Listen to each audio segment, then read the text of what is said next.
Again, unang step, ito yung equation line.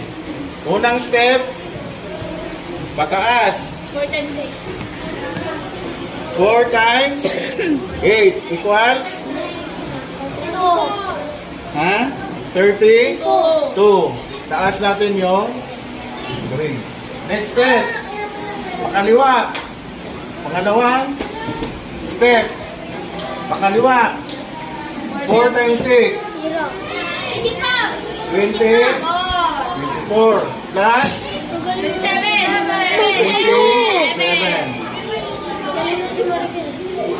12.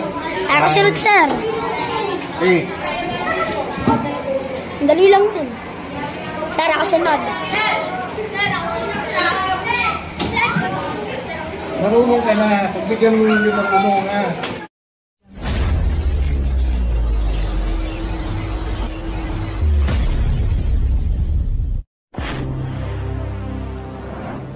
Palang araw na naman po sa ating lahat. Welcome back po guys sa ating vlog ngayon sa aking channel, Sir Zoilo TV. Okay guys, so isang magandang araw uli sa ating mga subscribers na nanonood at sa mga manonood pa. Thank you sa pag-subscribe guys at saka sa mga pag-share ninyo sa ating vlog. Ang video natin sa araw na to guys ay tungkol sa marami sa ating mga estudyante ang hirap mag-multiply. So of course, wala tayong dapat sisihin kasi talaga namang nung dumaan ang pandemic, lahat ng mga estudyante ay napapirmi sa kanilang mga bahay. Yung mga grade 5 ngayon guys, sila yung mga grade 1, grade 2 nung tumama yung pandemic sa ating bayan o sa mundo natin, sa ating day. Okay, kaya naman guys, so ang ating posada ay mabigyan sila ng libreng tutorial guys, no? Kahit na doon sa mga manunood at sa mga nanonood lang, sundan nyo lang at sigurado ako may makukuha kayo at may mapupulot kayo mga idea sa pag-multiply. Okay, so start muna tayo sa multiplication guys kasi madali lang ang division kapag kabisado ang multiplication. So time to time guys, ang ating mga estudyante ay talagang pinapractice natin ng multiplication table para sila ay hindi mahihirapan. Okay guys, so please subscribe sa mga baguhan pa lang sa aking channel.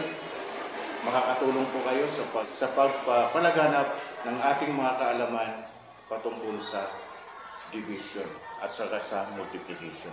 So ayan guys, samahan niyo ako sa aking libreng tutorial sa aking mga estudyante. So again, ginagawa ko to guys during my free time at yung wala nang mga task ng mga bata.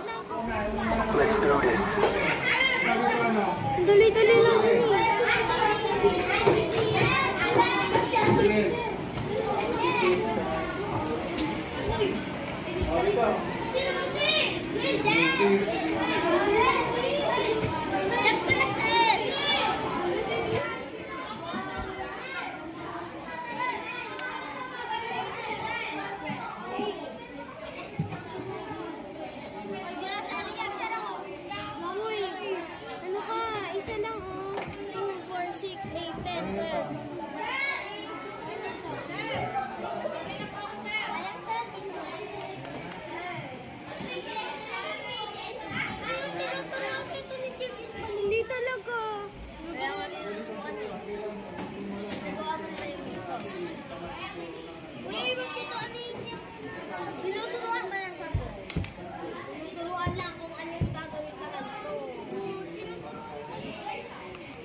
A few minutes later. Sir! Tapos na.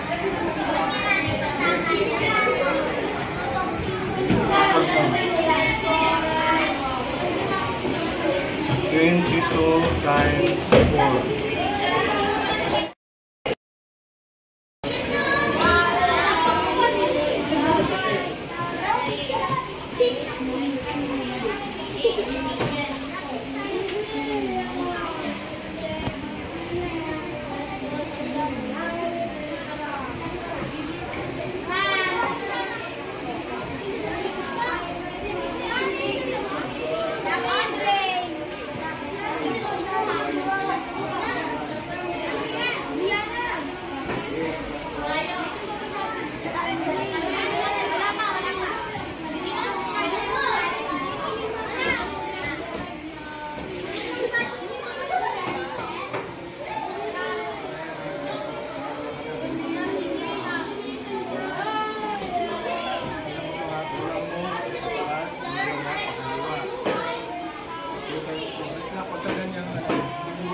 4.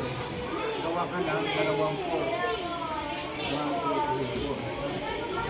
Dalawa, 4 yan. Dalawa, 4. Ilan mo na nasa yan?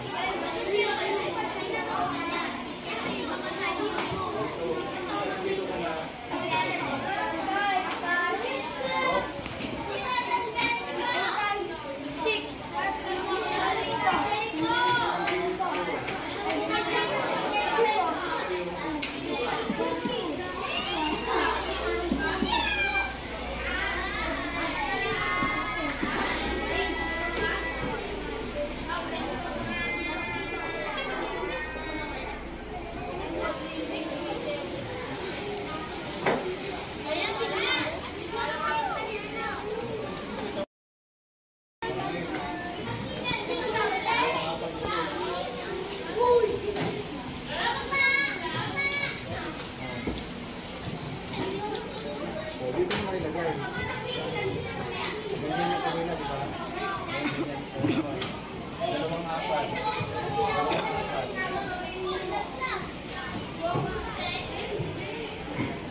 3 days later.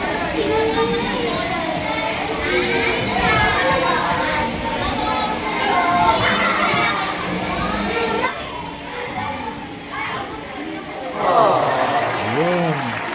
Madali.